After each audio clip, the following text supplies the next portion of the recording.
City garden સોસાયટીમાં લાખોના ખર્ચે બનેલા નવા રોડને જેસીબી દ્વારા નુકસાન પહોંચાડવામાં આવ્યું છે। ત્યારે સોસાયટીના રહીશો અને સ્થાનિકો મહાનગરપાલિકા શું કાર્યવાહી કરે છે તેની રાહ જોઈ રહી છે।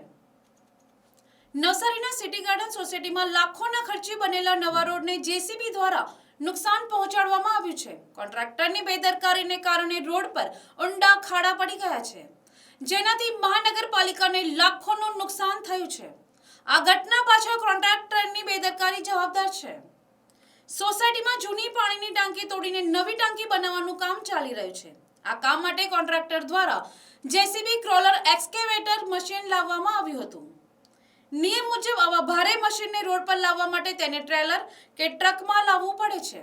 જો કે કોન્ટ્રાક્ટરે નિયમની અવગણના કરીને જેસીબી ક્રોલર એક્સ્કેવેટરને સીધું જ નવા બનેલા રોડ પર ચલાવીને લાવ્યો। જેસીબીના ભારે ક્રોલર વ્હીલ નવા ડામર રોડ પર ફરતા રોડની સપાટી ઉખડી ગઈ અને ઊંડા ખાડા પડી ગયા હતા। આ બેદરકારીને કારણે મહાનગરપાલિકાને ફરીથી રોડ બનાવવાનો ખર્ચ ઉઠાવવો પડશે। સોસાયટીના રહીશો અને સ્થાનિકોમાં આ મામલે ચર્ચા ચાલી રહી છે કે શું મહાનગરપાલિકા આ ગંભીર બેદરકારી બદલ કોન્ટ્રાક્ટર પાસેથી નુકસાનીની રકમ વસૂલશે કે કેમ? આ મામલે પાલિકા શું કાર્યવાહી કરે છે તેના પર સૌની નજર છે। Bureau report NTC news Navsari.